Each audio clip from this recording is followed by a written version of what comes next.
Hari ini kita akan belajar tema 4, hidup bersih dan sehat di tempat bermain. Subtema 3, pembelajaran 1. Mari langsung saja dilihat materinya dan disimak baik-baik ya. Dayu dan teman-teman mendapat tugas sekolah. Mereka ditugaskan menggambar lingkungan dan benda-benda di sekitar. Dayu dan teman-teman sepakat mengerjakan bersama. Mereka menggambar di taman sekitar kompleks. Taman tidak jauh dari rumah Dayu. Nah, sekarang simaklah baik-baik pada percakapan berikut. Kita harus ikut menjaga tempat ini. Kebersihannya harus tetap kita jaga, kata Dayu. Teman-teman, siapa ya yang membersihkan dan merawat tempat ini? Tanya Beni. Tempat ini biasanya ada yang membersihkan. Itulah sebabnya tempat ini indah dan nyaman, jawab Dayu. Betul, tempat ini juga terasa sejuk karena banyak pohon yang rindang, kata Beni. Nah, begitulah percakapan antara Dayu dan teman-temannya. Nah, di sini ada tugas di halaman 107. Langsung dikerjakan di buku paket tematik ya. Semangat! Sekarang kita akan cocokkan kata-kata berikut. Indah adalah bagus dipandang mata. Kemudian nyaman adalah segar dan sejuk.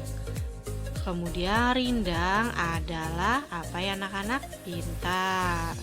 Banyak cabang, ranting dan daun. Nah, begitulah kata-kata yang cocok pada teks berikut. Kemudian tempat bermain yang bersih. Disimak baik-baik ya. Tempat bermain merupakan salah satu tempat yang kita butuhkan. Di sana kita bisa bermain dengan teman-teman. Tempat bermain juga bisa dijadikan tempat belajar dan rekreasi. Oleh sebab itu, kebersihannya harus kita jaga dengan baik. Tempat bermain yang bersih bebas dari sampah. Jika tempat bermain bersih, pengunjung akan sehat. Kebersihan adalah pangkal kesehatan. Oleh sebab itu, jika ingin sehat, kita harus menciptakan lingkungan yang bersih. Kemudian, informasi apa yang kamu peroleh dari isi teks di atas, anak-anak? Pintar.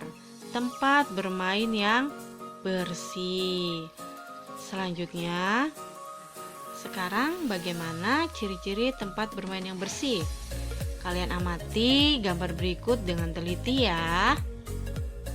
Lalu bagaimana tempat bermain Dayu dan teman-teman? Kemudian apakah tempat bermain mereka sudah bersih anak-anak?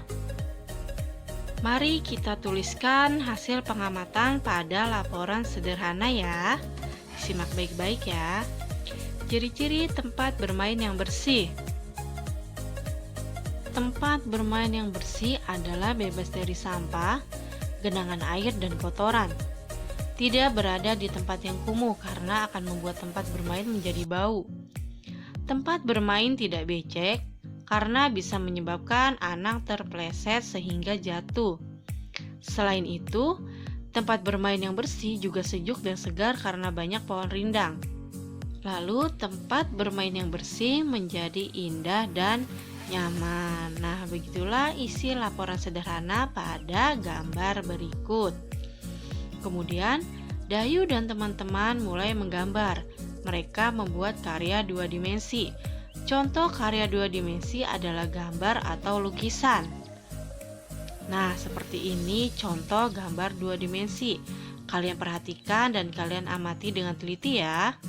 Kemudian, apa saja alat dan bahan yang digunakan untuk membuat gambar atau lukisan? Nah, di sini ada alat dan bahannya. Kalian perhatikan pada gambar berikut. Gambar yang pertama adalah pensil. Lalu gambar yang kedua adalah penggaris. Yang ketiga rautan.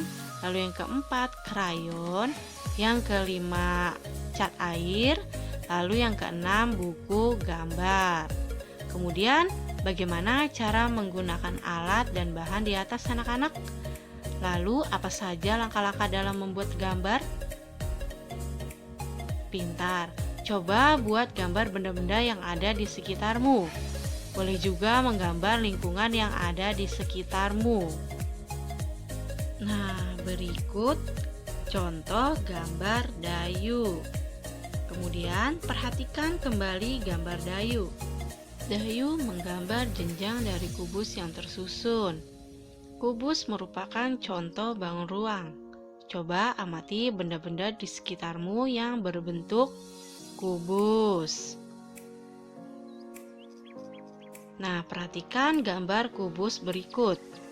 Kubus mempunyai 12 ruas garis, yaitu garis AB, BC, CD, AD, EF, FG, GH, EH, AE, BF, CG, dan DH. Tahukah kamu ruas-ruas garis pada bangun ruang yang lain? Mari kita simak bersama-sama penjelasannya. Tentukan ruas-ruas garis pada bangun-bangun ruang berikut.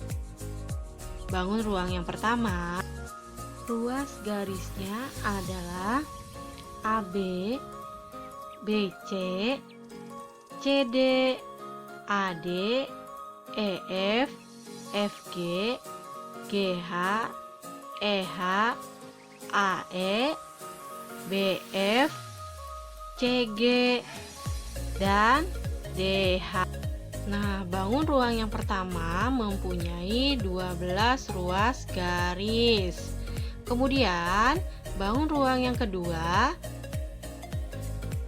ruas garisnya adalah AB, BC, CD, AD, EF, FG, GH, EH, AE, BF, CG, dan DH. Nah, sekarang bangun ruang yang kedua mempunyai 9 ruas garis. Kemudian, bangun ruang yang ketiga, ruas garisnya adalah AB, BC, AC, DE, EF, DF, AD, BE, dan CF. Nah, bangun ruang yang ketiga mempunyai 9 ruas garis. Kemudian, bangun ruang yang keempat, ruas garisnya adalah AB, BC, AC, DE, EF, DF, AB, BE, dan CF. Bangun ruang yang keempat mempunyai 9 ruas garis juga.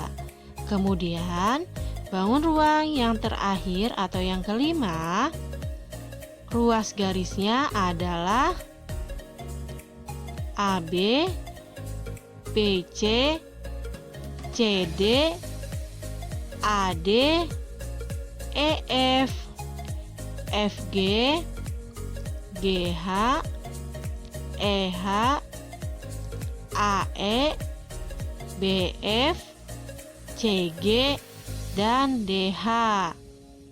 Jadi, bangun ruang yang kelima mempunyai 12 ruas garis. Alhamdulillah, pembelajaran kita hari ini tema 4, subtema 3, pembelajaran 1 sudah selesai. Semoga bermanfaat dan kalian mudah memahami. Tetap semangat belajar di rumah ya. Jangan lupa untuk disiplin 3S dan 3M. Sehat, selamat, semangat, dan menjaga jarak, memakai masker, mencuci tangan. Oke?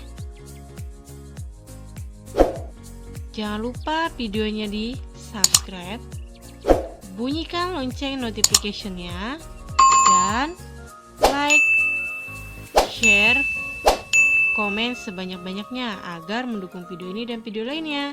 Terima kasih. Wassalamualaikum warahmatullahi wabarakatuh. Sampai jumpa di video berikutnya.